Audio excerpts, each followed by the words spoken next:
Good afternoon. Thanks for coming down today.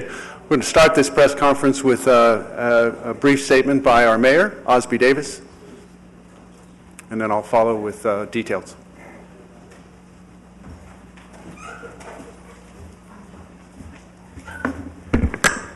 Thank you and good afternoon. As you already know, we experienced a 6.0 earthquake at approximately 3:20 on Sunday morning. At the time of the earthquake, I immediately contacted our manager, Dan Keene, who had already been contacted by Police Chief Joe Crines. The managers had already given the order at 3:40 a.m. to activate the Emergency Operations Center. And by 4 a.m., the Emergency Operations Center was up and active. I arrived at the Emergency Operations Center at approximately 4:30 a.m. along with the city manager, Dan Keene, and at that time, the majority of the emergency operating team was already there and in place and had taken matters under control. Public Works was there, and at that time, Public Works had already dispatched some personnel to deal with water main breaks and report of gas leaks. Police Chief Crines was on the scene along with Sergeant Hamrick, as well as the Public Works Director, as I indicated, along with Craig Whittam of the City Manager's Office, was already there and calling in staff to assist with the situation. Our IT Director, Greg Taylor, was there. A preliminary assessment was immediately made by the Fire Chief, Chief MacArthur, and based upon the information obtained at that time, developed a plan to deal with the contingencies. As daylight came, Chief MacArthur, City Manager Keene, and myself toured our downtown area, Mare Island, and surrounding areas to assess the damage and to see what the situation really was. Within 2 hours of the earthquake, there was a complete emergency operation team in place assessing and dealing with emergencies. I want to thank our Vallejo emergency team for its rapid assessment and response during this difficult time. I thank all of them for a job well done. And I think you needed to be there to see how professionally and efficiently they got into what needed to be done and did it without hesitation. I also want to thank Sheriff Farrar for assistance of his department. He is always willing to assist and provided mutual aid and assistance on Sunday, and as I understand, is still providing mutual aid and assistance. I also want to thank the surrounding agencies who also offered and have stood by and offered assistance when and where needed. I'd like to acknowledge that I received calls from Congressman Thompson offering assistance, as well as Assemblywoman Susan Bonilla and Senator Barbara Boxer's office. We thank them for their interest and their willingness to help. I'm also thankful that there were no deaths and no serious injuries. However, there were some property damage in various properties, and as we begin to assess the situation, we find that there's more, and the manager will discuss that momentarily. But I want to thank Public Works for its immediate action, because by its action in dealing with the broken water mains, they prevented a lot of property damage and inconvenience to the public. I also want to thank the public for their calm response and assessment of the situation, and they're working with the staff to make sure that things get taken care of. I want to assure the public that we have a professional emergency operations team, and has done a remarkable job under these circumstances. I am proud of the things that they have done and the rapidity in which they took care of matters. You had to see it to really appreciate it. I mean, everybody showed up and everybody began to work without needing to be prompted. So with that, again, I want to thank them for a job well done, let the public know that you're in good hands, and I'll turn it over to our city manager, Dan Keene, to give you a status of today and what's coming in the future. Thank you, Mayor Davis. I'll begin by reading a statement, and then we will commence with the questions.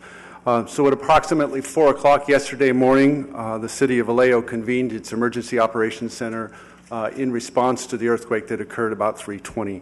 Our objective initially was to ensure the safety and security of our residents and businesses and visitors. Since the earthquake, we have staffed up police and fire personnel to respond to calls and to protect the public, and we very much appreciate the calm way our community responded to what was a very serious event, probably the most serious event that many of our residents had experienced in their time in the city. The enhanced staffing and the neighborly efforts of our community were successful in helping us identify safety issues very quickly in the 36 hours. We recognize that residents and businesses are continuing to call us with issues as they discover them, particularly this morning as people came back to their business places and recognized something wasn't quite right. We were getting those calls. We are going to continue to work with property owners to support the repair of facilities. That is really our focus now, is to continue the assessment of the damage and then to assist those property owners in getting things repaired.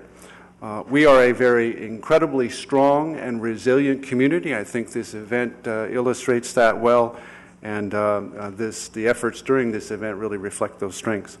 Communication has been extremely important throughout this incident. We issued 5 press releases through the day yesterday, and we have communicated through social media, which has also been an effective tool for us.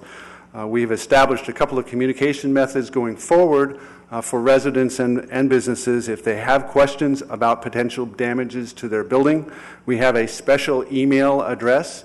It is earthquake2014, all one word, at ci.vallejo.ca.us. Or there is a message line, which is 707-651-7144. Calls or emails to those addresses will allow us to very quickly respond to an earthquake-related incident that has been discovered. Today, our efforts are focused on building and property assessment and addressing business needs related to property damage and restoration of fire suppression systems. Our city crews, assisted by other agencies, are providing inspections throughout the week to determine which additional buildings need to be red tagged prohibiting use, yellow tagged for partial use, or green tagged for full use. So as of noon today, we have approximately 10 buildings that have been red tagged for non-use. All of those are commercial. One of them is a mixed-use building, including the post office at 485 Santa Clara Street. We have 34 buildings across the city that have been yellow tagged, meaning that there is something wrong there, but they're allowed for partial use but need to correct a problem. We had a total of 13 water main breaks that were related to the earthquake in the immediate hours after the incident. Water service has been restored to all of the residents in the city, except those who had an internal problem that may have related to damage on their property. But all of our water main breaks have been repaired. We have discovered another 8 water main breaks. However, today we have 5 crews out working on those water main breaks. We had a lot of issues out on Mare Island. As you know, Mare Island is an area that is filled with many historic structures that date back some over 100 years. And we saw a lot of damage initially, primarily water main breaks and water-related issues, fire suppression. There are certain businesses out on Mare Island that are still without water service, but primarily due to the fact that there's some internal damage that occurred to the fire suppression system or the plumbing that needs to be corrected. There were a reported 49 total injuries that were reported to us, 2 of which were resulted in admissions to the hospital. The County of Solano has its own facilities here which have been affected by this incident, and they have a couple of buildings that are currently not in use. Lennar Mare Island, as I mentioned, the city's partner in the management of many of the buildings out on Mare Island, is working very actively to get those businesses out there. As you may or may not know, we have about 100 businesses that have established on Mare Island in the former base, and there are over 2,200 employees. So it's very important to us that we get those businesses back up and running, and Lennar Mare Island is working with a team of engineers to get that to happen quickly. And then the Vallejo City Unified School District has also been engaged in assessing the condition of their buildings. The city is also pursuing assistance for residents and businesses from its state and federal partner agencies that impacted by the earthquake. At the present time, however, we have no public assistance available, but we do anticipate additional information about whether assistance will be available by Wednesday, and we'll continue to provide updates through our press releases and other social media channels as the week goes on. Tomorrow night, we have a City Council meeting here, and I will be asking the City Council to confirm the emergency proclamation that I signed yesterday, declaring a local emergency in the City of Vallejo. We will continue to issue daily press releases through Friday with an update regarding the status of the community's response to this earthquake, and this will also be available on our Facebook page and through the Communities Next Door network. I want to, on behalf of the city, thank the cities of Benicia, American Canyon, Crockett, Fairfield, Cordelia, Solano County Sheriff, Red Cross, Salvation Army, Medic Ambulance, and the Vallejo Sanitation and Flood Control District for the way in which they collaborated with the city. When we came to the EOC, arrived about 4:20. The room was staffed. We had all of our staff there. We had the other agencies there, and they were there with us throughout the day, all 15 hours, until we went to level 2 status in the early evening. We are continuing to operate our EOC at level 2. That means that there is somebody there monitoring and continuing to log issues if they come up, and then dispatching staff resources to respond if they come up. That concludes my prepared statement. We'd be happy to respond to questions. We have present here next to me, next to the mayor, Fire Chief Jack MacArthur and Police Chief Joe Crines. Yes. Did you, just to clarify, did you say the main post office is red tag? The post office at 485 Santa Clara Street, yes. Which is the main post office for the city? It is not the main post office. It's not the main. Correct. Okay. And also is the 8 new water main breaks, is that included in the 13 or an addition? It was an addition. As we brought the system back up, we had other breaks that were related to the initial breaks. Did you say 49 total injuries, and can you give some sort of indication on how serious they were and what types? We don't have a lot of information that was reported to us by the hospitals. It does not sound as if many of them were too serious, and two of them resulted in admissions, so we don't believe they were too serious. Yes, sir. Earlier this morning, we spoke about the damage estimate. Yes. You had it at $5 million. About 5.2, yes. To go higher, to go lower. Well, one of the things we're really focusing on right now, we've had a lot of calls, and we continue to get calls from residents primarily who have discovered damage, chimneys. We have a lot of historic homes in the historic district, and many of those homes with chimneys, brick chimneys, were damaged. And so we're continuing to get those calls.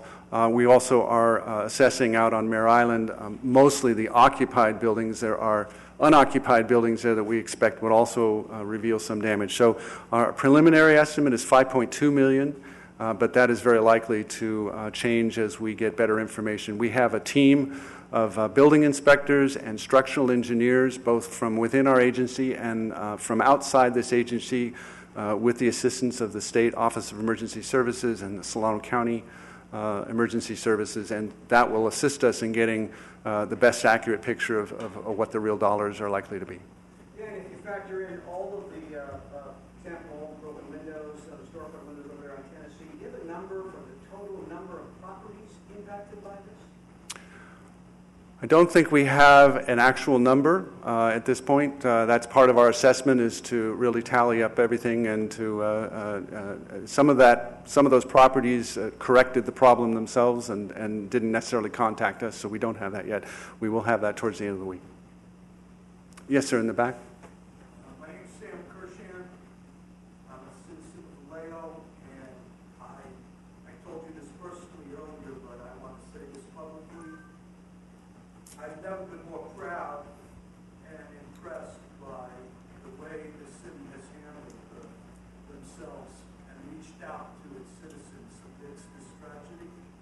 The professionalism and the level of communication couldn't be better, and it's very reassuring to have this happen. I just want to thank you for all of us. Thank you. Thank you, Mr. Kirsch. Yes, ma'am. For businesses that don't have earthquake insurance or don't have any sort of insurance coverage to pay for the damage, what kind of resources will be available to them potentially from the city or the state? We don't know at this point, but that's certainly one of the things we're very interested in exploring with our state and potentially federal partners. As the mayor mentioned, we've had contact early here with our congressman, as well as our two state senators' offices, and of course our supervisor and our other and the state OES. So we will be pursuing that angle diligently here once we get past the assessment phase. Yes, ma'am. Can you talk about the types of businesses affected and maybe the larger businesses in Vallejo by name that were affected? That's tough. We had a whole lot of businesses, particularly on Tennessee Street. As you drive out Tennessee Street from Sonoma Boulevard, typical retail establishments with large plate glass windows that shattered in the quake. Out on Mare Island, several businesses, Blue Homes had some damage to their plant, and Close is another tenant there. Alco Metal had some water leaks, but I don't think I could give you a completely comprehensive identification. All of it is, more or less related to the kinds of damage that we saw in other places. So broken glass, water line issues, fire suppression systems that weren't functioning or could not function because we had to turn the water off due to a leak inside, that sort of thing. Yes, sir. One of the owners of one of the buildings on the 900 block of Tennessee told me that he was told that the West Napa Fault runs directly beneath that block. Does anyone here know if that is in fact the case? I don't know that. No. I've read the same things that you've read about the West Napa Fault this morning. It was an obscure fault line, so I don't know. Yes, sir. Were there any reports of looting? We had minor reports early on that there was possibly some looting. I don't think it was anything that I would say got out of hand. We didn't get any other reports of that. Very sporadic. Yes. How many people were evacuated because of the damages? Well, what we know about, we had a building downtown that was a residential structure next to a structure that partially collapsed. And the same owner of those buildings evacuated those individuals, and I think there were 8 of them. And other than that, we had some students out on Mare Island, Toro University students who were renting a house. I believe there were 12 there, so about 20. I don't know of any others. Early on, we thought there might be more, but it turned out to be we were able to stabilize things, and so that's what we know of. And they haven't been able to come back at this point? No. Yes, sir. Fires and gas leaks? We had no fires due to gas leaks. No, we were very fortunate. We had gas leaks, for sure. We had, in fact, the earliest calls were water heaters, and we had gas leaks, but we did not have any fires. Yes, ma'am. Can you talk a little bit about your process as far as exactly what happened after the earthquake and where did you meet and what's the focus on right away? Well, the focus is easy. It's preserving life safety and making sure that the community's immediate needs of safety are addressed. When the earthquake happened, as you know, as you might imagine, the employees are distributed all over the area, not necessarily in the city of Vallejo. Some, our fire chief here is in the city. But we were immediately on the phone to each other, texting and calling, and it was to the credit of our team, most of them immediately got in their cars and came to our Emergency Operations Center, which is at Fire Station 21 downtown here, and established the fire station, the EOC, as they had been trained. We are a city that we are proud to say has gone through an extensive amount of staff training in the last year. Staff training that's provided by the state, but funded by, in part by our Measure B sales tax that we sent them, the City Council appropriated funds. And so we've sent well over 100 of our employees, and it really paid off. Those employees came in and assumed the roles that they had been trained, and we were up and running immediately. We had a few technology issues which were very quickly resolved. And we had volunteers providing food. We had Red Cross coordinating with us on shelter needs. And the process really kind of goes through the day of assessing the current issues and what we were facing at that moment, what were the most critical issues, and then dispatching resources to make sure that we address the most urgent. You might imagine that those water main leaks were among the highest priorities to us. For lots of reasons, not just fire suppression, but to prevent further damage. And so that was really the primary focus. And then as the day went on and people began, as the sun came up and people began to discover damage, then it was focusing on assessing, what is a dangerous situation and what is just something that needs to be corrected. Has anyone used the Red Cross shelter? To the best of my knowledge, nobody used the Red Cross shelters. It was open and available through the day yesterday and then shut down, and I believe they've moved up to Napa. And how many inspectors and structural engineers do you have working? How much more work do they have to do? What shifts are they working? Probably, I'm going to ask my city engineer, Jill Mercurio, to come down and ask that specific question. Jill? Good afternoon. We have approximately 5 building inspectors, 5 engineers, and 4 construction inspectors on site today doing assessments. We expect to get more from the county and from the state in the days to come. They will work until we get certain blocks of what we've deemed to be areas of concern assessed. And all of the buildings in those areas will receive a red, yellow, or green tag indicating the occupancy and use of that structure. We anticipate this will take a week or 2 to finish those up, and they're being prioritized as the calls come in and the initial damage reports are received.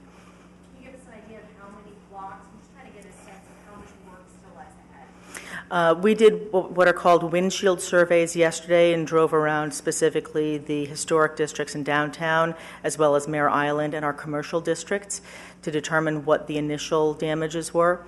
We're going in and doing more detailed assessments for the rest of this week, and it'll be most of the downtown and the historic districts. There have been some reports up north of 37, so we're doing some sporadic responses to areas up there where people have been requesting inspection services. So I'm expecting a good 1 to 2 weeks more of assessments to occur. My name is Jill Mercurio, Mercurio. You're the city engineer? I'm the city engineer.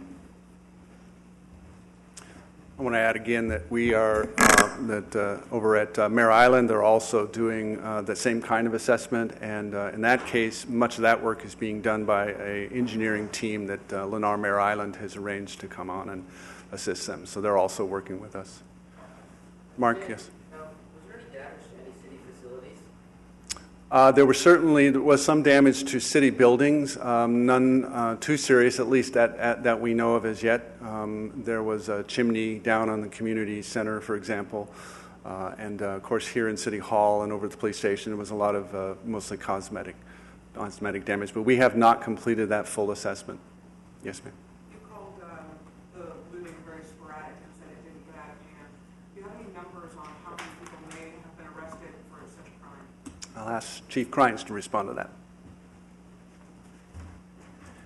no one was arrested. We had a few calls of some potential looting, responded to the area, and I think actually chased off a few folks, but there were actually no reported thefts and no actual reported looting. We did get some calls from folks going into buildings, and I think a lot of it had to do with the high visibility and the presence that we had in that particular area, especially in the downtown core and in and around Tennessee Street.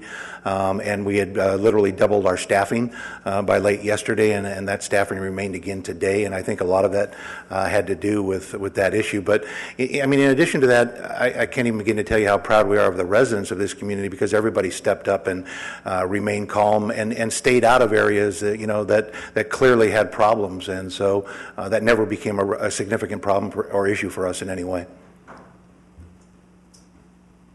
City Manager, one last time. Yes. Do you mind giving me that email address one more time? Oh, of course. 2014? So it's 2014, earthquake 2014 at ci.vallejo.ca.us. And that's any earthquake-related problem? Right. If a resident or business has a concern that something has happened that is related to the earthquake, we encourage them to use that, or they can call us, and we will dispatch the appropriate person out there to check that out and to advise them on whether it is a safe condition and then also how to take care of that condition. Yes, ma'am? Talking about the injuries, were most people able to take themselves to the hospital, or was this a mass casualty type incident where ambulances had to come in from out of town and help out? Oh no, I believe it was the former. It was the former. These were minor injuries. Yes, the gentleman here first. I wonder if Joe could speak specifically to the museum over on Mare Island, which is red tagged at this point. Can you say exactly why, what the issues are there, and what the chances are that will be able to reopen? The museum on Mare Island was red tagged yesterday due to reports of structural instability. We have not yet had an assessment done on that building to realize the full implications of that. The intention would be to repair and get that back up and running, but we do not have a date for that yet. Are there any other buildings that are in immediate danger of collapse, possibly, because they've been red tagged? Any churches or anything?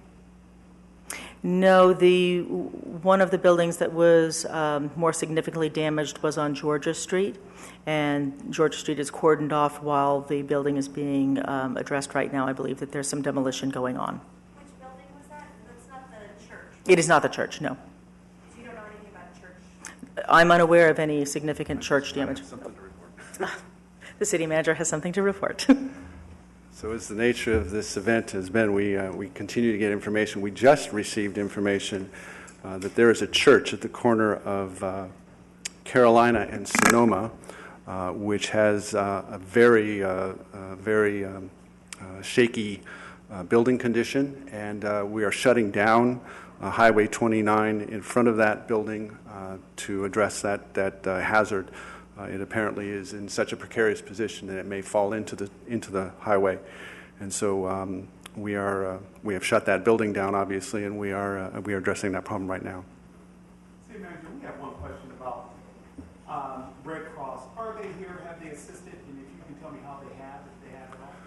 Red Cross was in the room from the very beginning, and they were with us all day, all the way to the closure of the facility.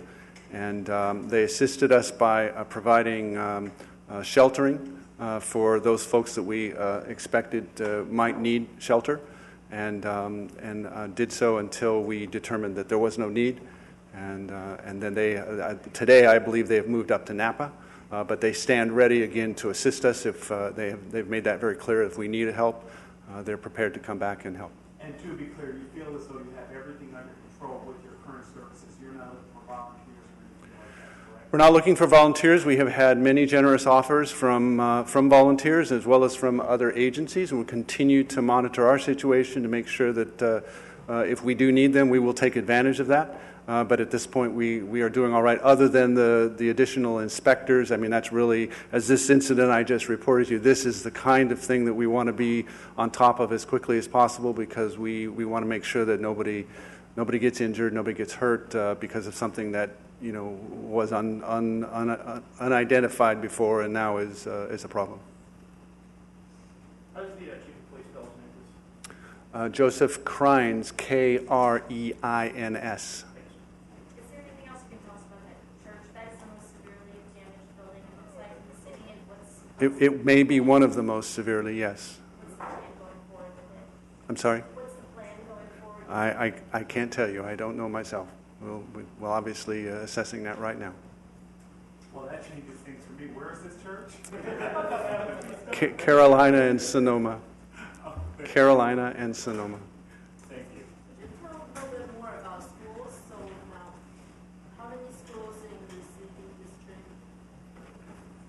I don't have a number on the schools. I will tell you that we were in communication with the school district early on. I was talking to the superintendent of schools, and we believe they had virtually no damage. They opened the schools today. We've heard a report today of a small issue at one elementary school, but it seemed to have fared very well. Okay, if there are no other questions, I want to thank you for coming today. Continue to watch for our press releases. We'll be continuing to update you.